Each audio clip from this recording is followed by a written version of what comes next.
네, 열처녀 비유. 여러분 너무 잘 아시는, 많이 또 들어보셨을 주제이죠. 여러분 24장 기억나시죠? 저번 주 마지막 때 그 환난과 징조에 대해서 말씀을 하십니다. 그리고 나서 44절, 24장 44절부터 재림에 관한 네 가지 비유가 시작이 됩니다. 그 네 가지 비유는요, 무엇을 근거로 하고 있냐면, 세상이 궁극적으로는 이제 환난과 재앙으로 끝나는 것이 아니라 왕의 귀환, 왕의 대관식, 신랑 신부가 하나 되는 혼인잔치로 이제 나아간다라는 것을 보여주고 있는 게 바로 이 재림의 네 가지 비유입니다. 이 재림의 네 가지 비유는요, 그냥 이루어질 수 없는 거예요. 그거는 지금 우리가 25장의 그 네 가지의 재림의 비유를 이야기할 건데, 다룰 건데, 이 25장의 내용은요, 무엇을 근거로?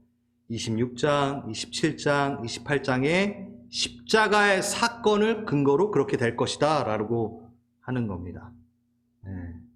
무슨 사건이요? 십자가의 사건. 그분은 고난받는 종으로 초림하여 오셔가지고 고난받는 종으로 오셨고, 이제는 어떻게? 심판주로, 왕의 왕으로, 그 역사의 끝 지점에 승리의 주로 이제 오셔서 정리하고 마무리하십니다. 그게 바로 요 네 가지 재림에 대한 네 가지 비유를 이야기하는 거죠. 거기에는 강조점이요, 이 네 가지 비유에는 강조점이 있습니다. 공통되게 강조하고 있는 것. 저번 주에 우리 이미 말씀드렸듯이 그분은 꼭 오신다라는 것. 그게 이 네 가지 비유의 강조점입니다. 꼭 오신다. 꼭 오세요. 네. 그런데 언제 오시는지는 모른다. 그래서 갑자기 임하시는 것처럼 우리는 느낀다. 그러니 깨어 있어라. 요게 이제 밑바탕에 계속 깔려 있는 거고, 또 하나 이제 다뤄야 될 부분들. 그런데 오시면 그냥 끝나는 게 아니에요. 반드시 삶을 셈하시고 계산하신다라는 겁니다. 평가가 있어요. 우리 평가 별로 그렇게 좋아하진 않는데 반드시 오는데요, 반드시 오신 그분은요, 분명히 우리의 삶에 대해서 셈하시고 계산하시고 평가하십니다. 너무 잘 알고 있는 거지만 좀 오늘은 이거를 이렇게 새로운 눈이 뜨이듯 한번 받아봤으면 좋겠습니다. 오십니다. 곧 오십니다. 그런데 우리의 삶을 셈하십니다. 두근거리지 않나요? 그 네 가지 비유, 오늘은 열처녀 비유를 할 건데요. 그 앞에 하나 비유, 종들의 비유가 있어요. 충성되고 지혜 있는 종은 때를 따라 양식을 나눠줍니다. 미련한 종은 더디 오실 거라 생각하고 태만하여 동료들이랑 술 마시고 동료 때리고 막 이런대요. 근데 주님은 예고 없이 주인이 와요. 그리고 평가하고 처벌합니다. 그래서 미련한 종은 어떻게 되죠? 슬피 울며 이를 갈미니라, 이렇게 돼요. 그렇죠. 제가 말씀드렸던 그 두 가지가 딱 들어가 있죠. 열처녀 비유도 동일하게 들어갑니다. 기름 준비하고 안 준비하고, 평가 있고 못 들어가고, 이거예요. 그리고 달란트 비유, 다음 주 하겠지만 주인이 맡긴 게 있어요. 근데 충성을 다하는 종이 있고 무익한 종이 있어요. 주님이 와서 셈합니다. 준비해야 됩니다. 그래서 언제 오는지 몰라요. 그 평가가 있습니다. 그리고 처벌이 있습니다. 똑같이 슬피 울며 이를 갈미니라. 똑같죠. 그 다음 마지막 양과 염소의 비유가 나옵니다. 거기도 양과 염소로 나눠집니다. 그 기준은 나그네 된 자를 돌보는, 헐벗는 자를 돌보는 그런 영생을 소유한 그 제자는 제자답게 그렇게 살아야 된다라는 얘기죠. 그러면서 평가가 있어요. 나눠지죠. 그래서 염소는 너무 무서운 말인데 예비된 영영한 불에 너도 들어가게 될 거다 라고 끝나는 것이 재림에 대한 부분입니다. 여러분 이 재림의 네 가지 비유 중에 놓치지 말아야 될 걸 제가 조금 더 열처녀 비유를 하나를 더 이렇게 강조해서 하고 싶은 건요, 우리 주님의 재림은 즐거운 거예요. 네. 배경이 뭐죠? 혼인잔치라는 겁니다. 혼인잔치. 주님의 재림은 우리가 고대해야 할 큰 기쁨의 연회입니다. 신랑 대신 주님이 오시는 것, 그건 신부에겐 너무나 즐거운 일이잖아요. 행복이고 영광이고. 그래서 이 혼인잔치의 비유를 한 주로 잡고 다음 주는 제가 두 가지 비유를 같이 하도록 하겠습니다. 이 즐거운 잔치에 참여할 자 누구십니까? 아멘. 손도 들었어요? 준비된 자여야 됩니다. 오늘 기대함으로 좀 볼까요? 먼저 오늘 비유를 보기 위해서는 유대 결혼 풍습의 배경을 좀 살펴봐야 되겠죠? 자, 신랑이 신부를 데리러 옵니다. 그러니까 신랑 신부는 이미 길게는 1년 전에 약혼을 한 상태예요. 약혼을 벌써 제가 몇 번 말씀을 드렸던 것 같은데 이 부분은 다음 주 성만찬 때 좀 더 자세하게 다음 주 맞아요. 다음 주에 할 겁니다. 이게 예상이 있습니다. 1년 전쯤에 약혼을 한 거예요. 그 약혼을 할 때 뭐가 있었죠? 오늘처럼 포도주를 나눈 거예요. 신랑이 너 나의 신부가 되어주련 하면서 이제 포도주를 탁 건네면 오케이 하고 그 언약을 받는 거죠. 네, 그걸 취하면 약혼이 된 거예요. 결혼은 안 했지만 실질적으로 정말 정혼이 이루어진 사건입니다. 바로 우리와 같죠. 주님, 우리가 새 언약, 오늘 성만찬 했잖아요. 주님, 나는 주님의 신부로 있습니다. 이미 결혼한 그 정혼된 상태예요. 그런데 그 신랑은 그 약혼을 하고 나서 다시 집으로 돌아갑니다. 돌아가서 뭘 준비하죠? 거처를 준비합니다. 신혼집. 네. 아버지 집에는 거할 것이 많도다 하고 우리 예수님 가셨잖아요. 그리고 예수님이 오세요. 바로 그 장면인 거예요. 오실 겁니다. 꼭 오십니다. 그래서 그 고처를 다 마련한 다음에 이제 오시는데 참 그렇죠. 언제 오실지를 몰라요. 대부분 이 결혼 풍습에는 밤에 일들이 이루어졌다고 합니다. 밤에 오시는 거예요. 그러니까 친구들이 그 신부 들러리들이 등불을 준비했다가 신랑이 생각했던 것보다 늦게 온 겁니다. 그래서 5명만 졸았나요? 아니요, 10처녀가 다 졸았어요. 다 잠들었어요. 10명이 잠들었다 해가지고 이제 10명에 대한 부분을 되게 이렇게 숫자의 의미를 들고 이렇게 파헤치시는 분도 있는데 뭐 거기까지는 안 해도 될 것 같고요.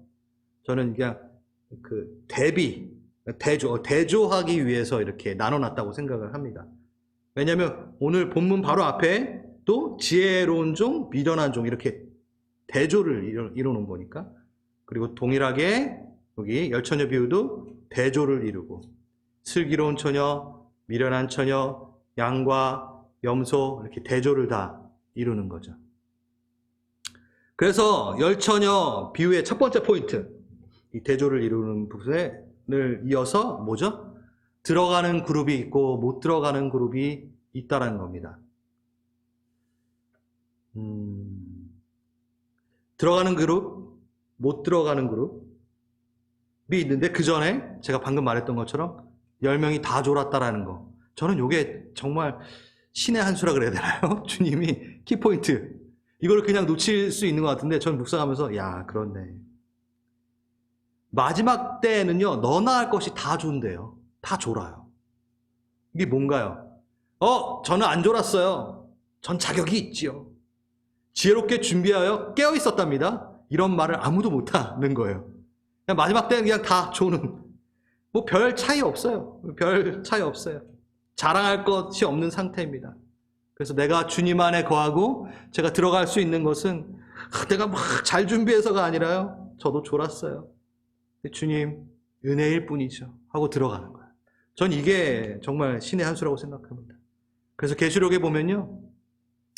그 혼인잔치에 있는 모든 이들이 제가 믿음을 잘 지켰지요! 라고 얘기하는 게 하나도 없어요. 네. 다 뭐 하고 있냐면 구원하심이 보좌에 앉으신 하나님과 어린 양께 있도다. 찬송과 존귀와 능력과 영광 받으시옵소서. 그 모습입니다. 먼저 요거를 정말 이렇게 바탕에 깔아놓고 이제 3절 4절 그렇죠? 미련한 자들은 등을 가지되 기름을 가지지 않았고 슬기 있는 자들은 그릇에 기름을 담아 등과 함께 가져갔더라. 네, 두 그룹이 다른 것 하나는 등자는 다 가지고 있었어요. 근데 여분의 기름을 안 갖고 있습니다. 이건 뭘 얘기하나요? 아주 심플합니다. 네, 모양은 다 갖추고 있어요. 등은 갖고 있어요. 근데 기능을 발휘할 그 스트럭처는 갖고 있는데 그 기능을 상실해버린 하나님의 형상을 따라 우리가 이렇게 지정의로 구성되어 있는데 전혀 하나님과 연결되어 있는 모습으로 그 성품으로는 기능을 발휘하지 못하는 상태. 뭐 그렇게 볼 수 있겠죠. 첫 번째 포인트, 두 그룹으로 나뉩니다.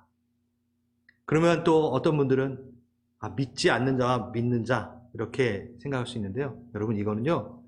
교회에 하시는 말씀이에요. 좀 극단적인 세대주의자들의 해석은 이 열처녀는 신부는 교회이기 때문에 그렇죠. 신부가 교회이잖아요. 신부는 교회이기 때문에 이 열처녀의 들러리는 교회가 아니라 유대인들이다라고 얘기하는 또 부류가 있어요. 그러니 이거는 우리랑 상관없는 비유라 교회는 별로 상관없는 비유라라고 얘기를 해요. 그런데 갈볼체플은 그렇게 얘기하지 않습니다. 우리 청 목사님도 척트랙에 보면은 열처녀는 총체적으로 교회를 얘기한다. 그래서 이 교회 안에서도 믿는 것 같으나 준비된 것 같으나 준비하지 못한 5 처녀가 있는 것이다 라고 얘기합니다. 그렇게 우리가 좀 오늘 이 메시지는요 정말 깨어서 경각심을 가지고 우리가 들여다봐야 되는 것 같습니다. 두 그룹으로 나눠집니다. 그런데 교회를 다니지 않는 사람과 다니는 사람이 아니라 교회 안의 얘기입니다.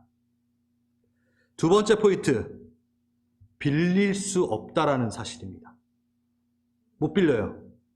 기름이 무엇인지는 좀 뒤에 얘기했지만 저는 솔직히 기름이 무언가 보다도 더 이 부분이 조금 부각됐다라고 느껴지는 게 9절에 슬기 있는 자는 대답하여 이르되 우리가 너에게 쓸 것이 나 쓰기에도 부족하니 차라리 파는 자들에 가서 너희가 쓸 것을 사라라고 이렇게 나와 있잖아요. 근데 원어에 보면은 부정어를 3번이나 쓴대요. 그러니까 못 줘. 너가 해야 돼. 도와줄 수 없어. 이게 3번이 나와요. 그러니까 나눠줄 수 없다라는 거예요. 그러니까 자신을 위해서든 자신에게 맡겨진 사명을 위해서든 꼭 스스로가 소유하고 붙잡아야 될 필요가 있는 것이 있는데 그거는 누군가에게 의존할 수 없는 거라는 거죠. 의존하기에는 불가능한, 빌릴 수 없는 것들이라는 거죠. 그래서 여분의 기름을 준비한 5 처녀가 나누어 달라고 했지만 나눠줄 수 없었던 거예요. 여러분 이것을 보고 또 5 갖고 있던 처녀 되게 매정하다 뭐 이렇게 얘기하시면 안 돼요. 예? 좀 나눠 가져야 되는 거 아닌가. 예, 나눔의 적용성을 여기다 적용하면 안 됩니다. 이건 비유입니다. 그렇기 때문에 그래서 나눌 수 없는 것을 전제해야 되고 또 분명한 거 나누지도 베풀지도 못하는 때가 있다는 거예요. 그러니까 마지막이라는 거예요. 그거는 손 쓸 수 있는 부분이 아니라는 거예요. 빌릴 수 없는 때 다가오고 있습니다. 진짜입니다. 그리고 그것을 통해서 뭐 한다고요? 셈을 하세요. 계산하십니다. 결산하십니다. 자, 그러면 이 기름과 이 등불은 무엇일까? 가장 일반적으로 많이 해석되고 있는 게 당연히 여러분 딱 들어도 느낌이 오시죠? 성령의 기름 부음. 그래서 성령님의 충만함, 성령님이 우리 안에 일하심에 대한 부분을 우리가 기름으로 비유하고 있고 그렇게 알고 있습니다. 저도 이 부분이 분명히 맞다고 생각합니다. A.W. 토저 목사님이 이런 얘기를 하셨어요. 1세기 초대교회에 그때에 성령님이 자신의 역사를 잠깐 이렇게 중단시키셨다면 초대교회의 일들 중에 90%의 일은 멈췄을 것이다. 그런데 현대 교회 21세기에 만약에 성령님이 자신의 역사를 잠깐 중단시키신다면 지금 이 현대 교회의 일들 중에 10%만 멈추고 90%는 잘 돌아갈 것이다. 이렇게 얘기를 했어요. 이게 무슨 얘기냐. 그러니까 교회가 그 역사를 가진 만큼 스스로 너무나 많은 노하우가 있는 거예요. 성령님 없어도 그냥 반복되어 갖고 해봤던 거죠. 뭐. 노하우가 쌓인 거죠. 이 교회는 교회 공동체만을 말하는 게 아니라 개인에게도 말하는 겁니다. 그래서 그닥 내 삶의 이슈에서 하나님 앞에 가지고 나갈 의미를 갖지 못하는 거죠. 아주 쉽게 육체의 힘과 능력만으로도 일을 계획하고 처리하는 것에 아주 익숙해져 있는 겁니다.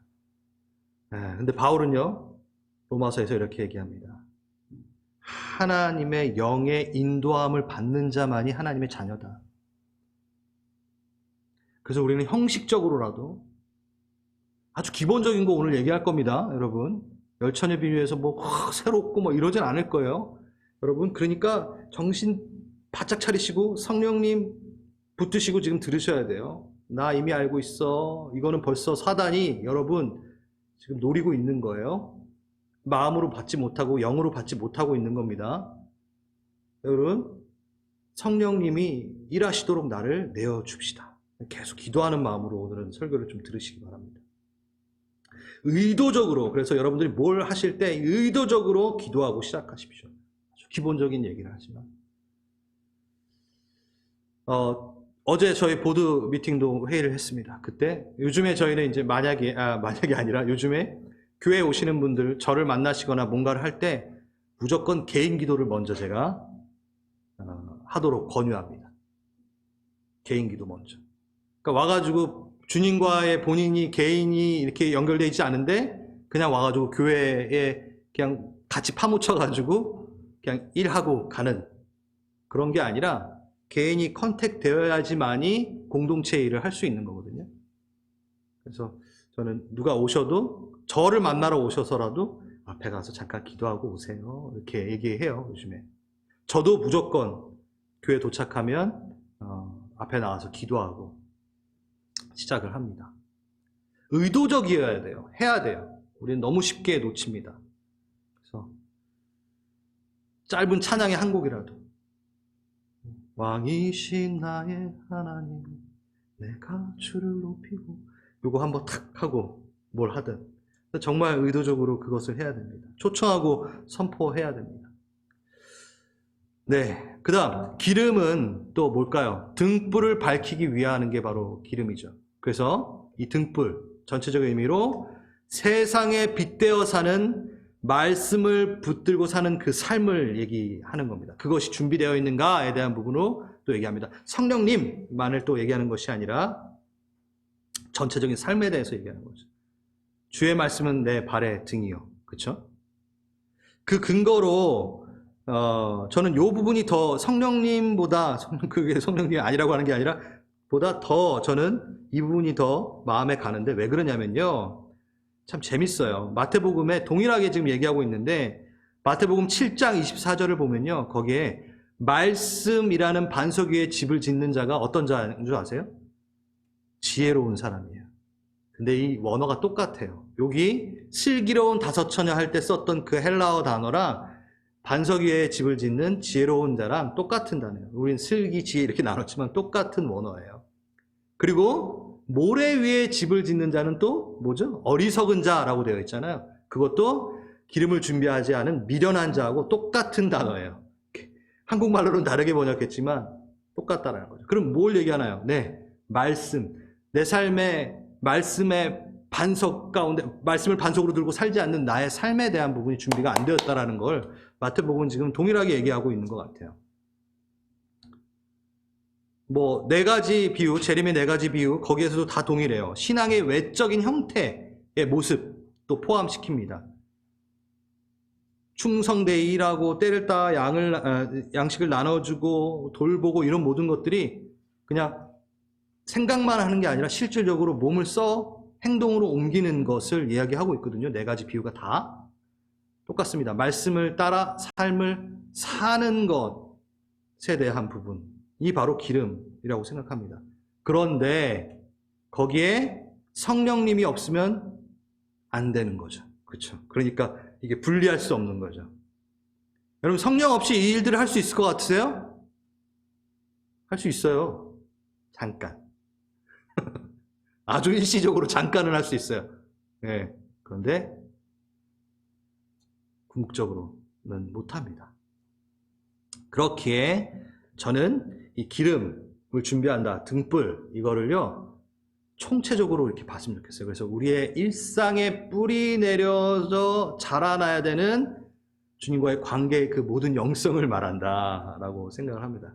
그냥 성령님, 물론 그것도 있지만 저는 이 마태복음이 그거를 동일하게 얘기하고 있는 것 같아요. 신앙의 태도들. 네. 또 왜 그렇게 또 생각을 하냐면요. 참 저는 이 부분이 또 저에게 마음에 너무 와닿는데 1절에 보세요. 그때에 천국은 마치 등을 들고 신랑을 맞으러 나간 열처녀와 같더라. 그냥 저희가 그냥 쑥 지나갈 수 있지만 참 저는 여기에 재밌는 게 뭐냐면요. 하나님 나라, 천국은 하나님의 나라거든요. Kingdom of Heaven. 그렇죠? 하나님의 왕국은 장소로 매개하지 않아요. 천국은 마치 등을 들고 신랑을 맞아가는 열처녀 같더라. 뭘로 얘기하죠? 물리적 상태로 얘기하잖아요. 항상 인격으로 얘기합니다. 천국을 보여주시고 뭔가 예표를 하시고 그럴 때 하나님의 나라를 얘기하실 때 물질적인 상태가 아니라 항상 인격을 얘기해요. 정확하게 말한다면 스토리가 있는 인격적인 관계로 항상 표현을 하세요. 천국이 그런 거예요. 그러니까 인격적인 만남이 하나님의 나라라는 거죠. 우리는 가가지고 막 홍보석, 청보석 해가지고 거기에 있는 막 금덩어리에 자고 뭐 예? 막 흐르고 하프 치고 날아다니고 그냥 요게 천국이라고 자꾸 생각을 할 때가 많잖아요. 그런데 그게 아니에요. 인격적인 만남을 천국이라고 계속 얘기하시는 거예요. 그럼 우린 뭘 들고 올라가죠? 제가 자주 얘기하는 거죠. 이 땅에 하나님과 인격적으로 나눴던 그 스토리를 갖고 올라가는 거예요. 벤츠차 갖고, 람보르기니 갖고 올라가지 못해요. 금덩어리 못 갖고 올라가요. 올라가봤자 베드로가 왜 이렇게 아스팔트를 갖고 올라오냐. 여기는 깔린 게 금이다. 이러면 막 그런 얘기들 있잖아요. 못 갖고 올라가요. 뭐만 가지고 올라간다? 주님과의 스토리만 갖고. 주님과의 예배.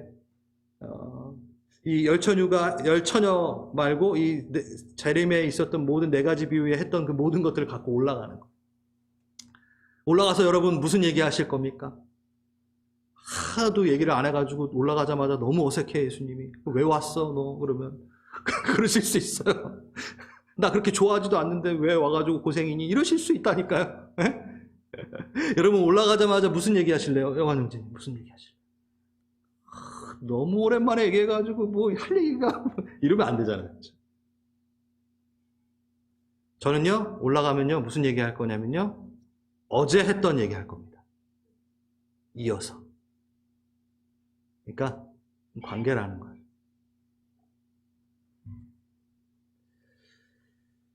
네, 인격적인 관계를 얘기하면 그래서 빌려줄 수 없다라는 거예요. 빌려줄 수 없어요.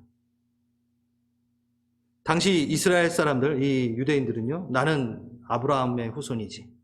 그러니 난 갈 수 있지. 네, 혈통으로 안 된다는 거. 그 얘기를 하는 거예요. 그래서 조지 스윙튼이라는 박사님이 이런 얘기. 하나님에게는 자녀만 있고 손자는 없다. 재미있는 좀 얘기죠. 하나님에게 자녀만 있지 손자는 없어요. 뭐 건너 가지고 뭐 이렇게 저는 예, 이런 거죠. 우리 어머님이 저를 위해 너무 열심히 기도해줘가지고요. 저 들어갈 수 있을까요? 못 빌려준다니까요. 안 된다는 거예요. 뭐 이 얘기인 거예요. 자, 그래서 저는 이 기름과 등불은 일상에서 축적되어지는 관계의 영성이라고 생각을 합니다. 총체적인 부분. 그걸 또 한번 제가 확인해 볼까요? 11절, 12절 볼까요? 그 후에 남은 처녀들이 와서 이르되 주여 주여 우리에게 열어주소서. 대답하여 주님께서 이르시되 이렇게 말합니다. 내가 너희를 알지 못한다. 여러분 요 구절 요것만 딱 떼면 7장에다 이렇게 갖다 놔도 돼요. 반복되고 있어요, 솔직히. 7장, 아까 방금 제가 반석 위에 그 얘기를 했잖아요. 반석 위에 집을 짓는 자, 모래 위에 집을 짓는 자, 그리고 미련한 자, 지혜로운 자. 근데 똑같아요. 거기서도 바로 앞 구절에 뭐가 나오냐면요. 주여, 주여 하는 자마다 다 천국에 들어올 수 없다. 그날에 많은 사람들이 나더러 주여, 주여 우리가 당신의 이름으로 선지자 노릇하였고 귀신 쫓아냈고 많은 권능을 행했습니다 라고 말하는데 예수님이 이렇게 얘기합니다. 내가 너희를 도무지 알지 못한다. 똑같아요, 정말. 주여 주여 주여 저 들어갈 자격이 있어요. 저 했어요. 뭐 있어요. 나 너 모르겠는데 도무지 알지 못한다. 지금 이 반석그 비유하고 열처녀 비유하고 똑같은 흐름으로 가고 있습니다. 네, 뭐 이것저것 다 한 것 같아요. 그렇죠? 제가 이 7장 말씀 전할 때도 이거라도 하면 참 감사하겠다. 선지자, 귀신 쫓아내고 많은 권능 행하고 이것도 우리는 안 하고 있는데. 근데 이게 나쁘다라는 게 아니에요. 이걸 해야 돼요. 근데 관계가 없었어요. 이게 뭐 이런 거죠. 오늘은 마음으로 드십시오. 저 교회 몇 년째 다니고 있지요. 나 너 모른다 이러실 수 있다라는 거예요. 저 선교도 몇 년 전에 가봤어요. 모르겠는데. 저 DTS 훈련 받았거든요. DTS 받으신 분들 정신 차리십시오. 훈련 받았다 하시는 분들 정신 차리십시오. 지금 당신의 지금 위치가 어딘지, 지금 당신은 어디에 서 있는지가 중요합니다. 전 주일 예배 꼬박꼬박 드렸고 헌금도 다 드렸는데 다 안 된다라는 거예요. 그냥 안 된다라는 거예요. 요한복음 10장 27절 내 양은 내 음성을 들으며 나는 그들을 알며 그들은 나를 따르니라. 네, 너무 익숙한 구절, 익숙하니 다시 한번 경각심을 갖고 적용해 봅시다. 여러분은 지금 주님의 음성을 들으시고 계신가요? 주의 음성을 내가 들으니 사랑하는 말일세. 그 사랑하신다, 나도 사랑한다는 말을 듣고 계십니까? 믿는 마음으로 주께 가오니 나를 영접하소서. 내가 매일 십자가 앞에 나아갑니다. 주의 보좌로 나아갈 때 어찌하니 기쁠까? 주가 주시는 참된 기쁨은 헤아릴 수 없습니다. 내가 매일 십자가 앞에 나아갑니다. 이게 삶에 없으면요, 기름을 준비한 게 아니랍니다. 자, 그런데 문제가 하나 더 있습니다. 지금 여러분 막 좀 그렇게 기분 좋은 말씀은 아니에요. 지금 계속 저는 지금 여러분 푸시하고 있습니다. 전 말씀을 전할 뿐입니다. 그런데 문제가 하나 더 있다고 말씀을 드렸어요. 공통점이 있습니다. 미련한 다섯 처녀나 아까 그 권능을 많이 행한 자들, 그들의 공통점은요, 본인들이 생각하기에는 뭐하다? 충분하다라고 생각을 하고 있다는 거예요. 이게 저희를 뜨끔하게 합니다. 정말 돌아보게 합니다. 본인들의 생각에는 충분했다라는 거예요. 그러니까 문 열어달라 그러잖아요. 문 열어주세요. 제가 왜 못 들어가야 되나요? 나 할 거 다 했는데. 신랑이 늦게 와놓고선 안 통한답니다. 등불 이 정도면 괜찮을 것 같아. 충분할 것 같아. 라고 생각했던 거예요. 이 정도면 됐지 뭐. 이 정도 권능 행함이면 뭐 충분하지 뭐. 내가 생각하는 거기까지는 안 된다는 거예요. 신랑이 올 시기랑 거리를 대충 따져봐서 이 정도면 되겠지. 그런데 모자르대요.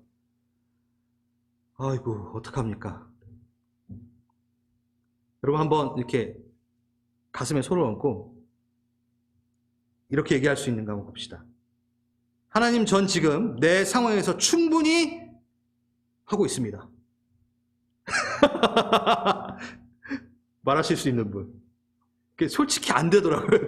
절대 안 돼요, 그게. 그게 안 돼요. 그래서 정말 은혜가 필요하고 겸손하다는 걸, 와, 제가 느끼게 되더라고요. 내가 할 수 있는 데까지 다 했어요. 그러니까 더 이상 요구하지 마세요. 말할 수 있으신 분. 저 과거에 다 해봤어요. 훈련도 다 받아봤고요. 성교도 갔고요. 예전에 등불이 있었다니까요. 근데 지금은 없어요. 지금 완전히 실감이 나나요? 가장 실감 나게끔 한 번 더. 자, 전 하나님을 충분히 사랑했어요. 전 하나님을 충분히 사랑하고 있다니까요. 자격이 있어요. 하실 수 있는 분. 누가 자신 있나요? 아무도 없습니다. 지금 오늘 본문이 그 얘기하는 겁니다. 네, 왜 5명의 처녀는 준비 안 했을까요? 더 준비하면 허비라고 생각을 했습니다. 더 준비하면 오버야. 야, 오버. 너무 오버하지 마. 찬양하는데 뭐 그냥 해. 왜 손 들고 울고 그래. 오버하지 마. 이럴 수 있는. 시간을 더 하라 해가지고 하나님의 말씀을 가까이 하고 오버 안 해도 돼. 적당히 해요. 왜 허비하고 그래. 그래서 준비를 안 한 거라니까요. 처녀들이. 세상 기준으로 본다면 오히려 슬기로운 처녀가 어리석은 처녀처럼 보였던 거예요. 네. 뭘 거기다 그렇게 투자를 하냐. 세상 기준으로 본다면 반대예요. 하지만 슬기로운 5처녀는요. 수고를 마다하지 않고 오버하여 허비하여 준비합니다.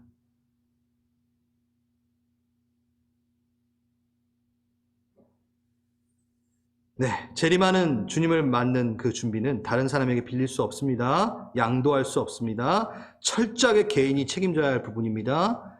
그 부분은 아무도 판단 못합니다. 충분합니다라고 아무도 얘기 못합니다. 여러분과 주님만의 관계만이 그걸 알 수 있습니다. 그리고 그 판단하에 여러분은 심판을 받게 될 것입니다. 들어가고 못 들어가고 결정될 것입니다.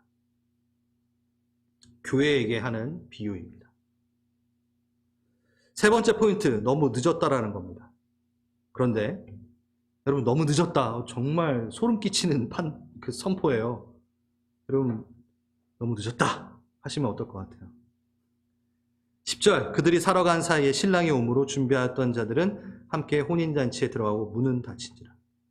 지금 여기 비유에 나오는 5 처녀에게는 늦었습니다. 끝났습니다. 근데 우리에게는 어떤 비유인가요? 자, 이 비유는 늦었다라는 걸 말하는 비유인데요. 우리에게는 안 늦었다라는 걸 가르쳐주는 비유입니다. 그렇죠? 안 늦었어요. 안 늦었어요. 네. 감사하죠. 다행이다. 맞습니다. 안 늦었습니다. 2000년 전부터 예수님은 계속 우리의 일생 가운데 찾아오셔서 끊임없이 경고하십니다.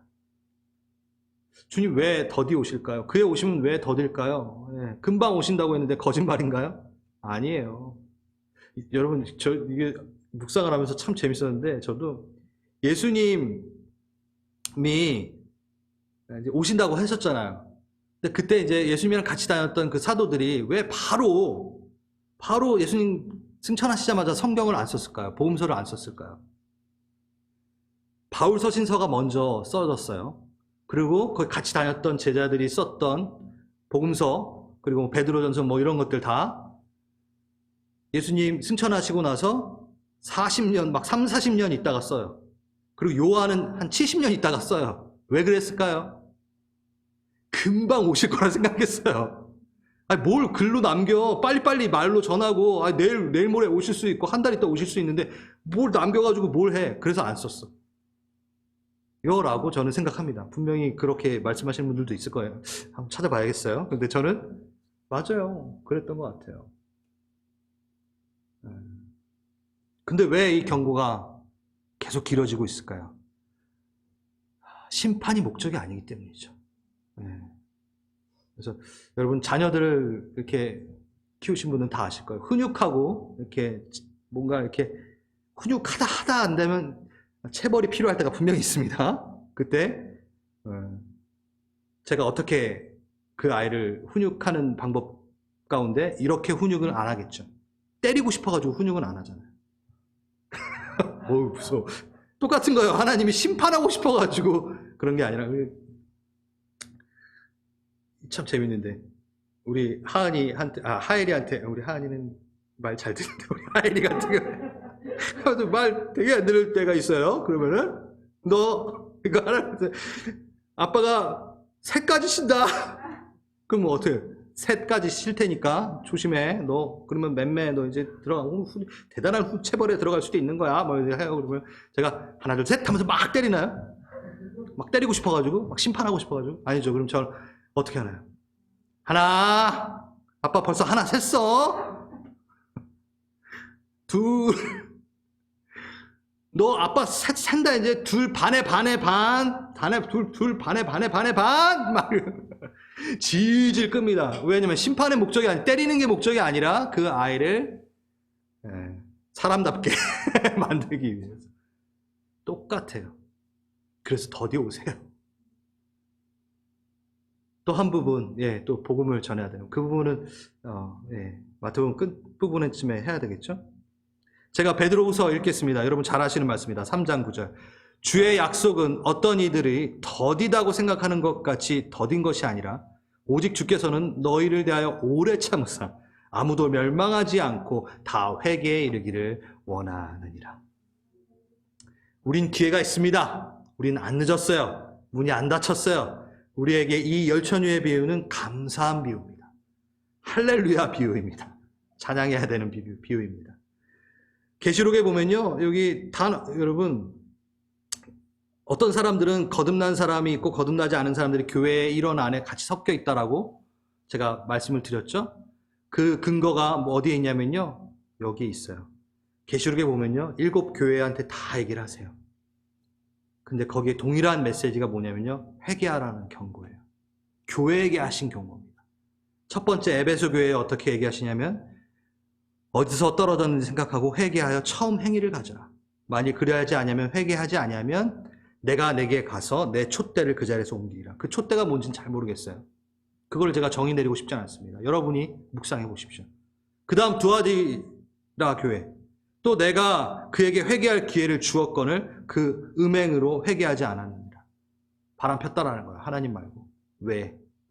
만일 그 행위를 회개하지 아니하면 큰 환난 가운데 던지리라. 여러분, 교회의 한 메시지입니다.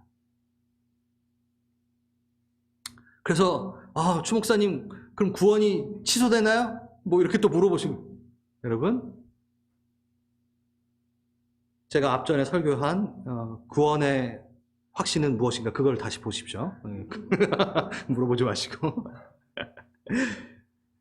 아무튼 여러분, 하늘에 펼쳐진 그 아름다운 혼인잔치에 그 신부의 자리를 뺏기지 마십시오. 절대 뺏기지 마십시오. 놓지 마십시오. 마지막으로 제가 이 부분을 좀 나누고 싶습니다. 성경은 이스라엘 백성의 광야의 그 삶을 우리의 인생으로 우리 비유해주고 있습니다. 그렇죠? 우리 광야의 삶을 산다 그러잖아요. 그리고 나서 우리 요단강 건너 가나안 땅으로 가죠. 그거를 가나안 땅의 안식으로 들어간다. 그 안식, 유업으로 준 그 땅으로 들어간다를 인생의 그 종착지인 하나님의 나라로 비유를 많이 합니다. 그래서 여기에서 우리는 좀 힌트를 얻을 수 있을 것 같아요. 이스라엘 백성이 가나안 땅에 대해 어떠한 태도를 가졌는가. 그러면 우리의 지금의 이 재림을 앞두고 있는, 이 주님의 그 재림을 앞두고 있는 우리의 태도는 어때야 되는가. 광야를 살고 있는데 가나안을 바로 앞에 바라보고 있는 우리의 인생. 먼저 질문을 하겠습니다. 가나안 땅은 주어진 땅인가요? 아니면 주어질 땅인가요?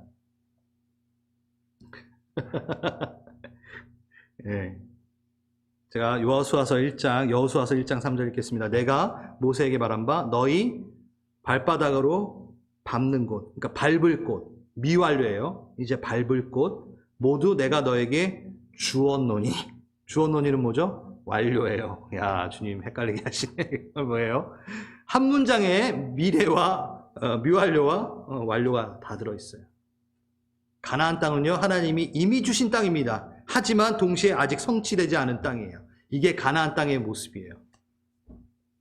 우리가 여기서 발견해야 되는 건요, 아주 명확한데요. 이미 주어진 약속이 마침내 성취되기 위해서는 내가 해야 되는 게 있다라고 말씀하십니다. 뭐라 그러면 밟을 곳.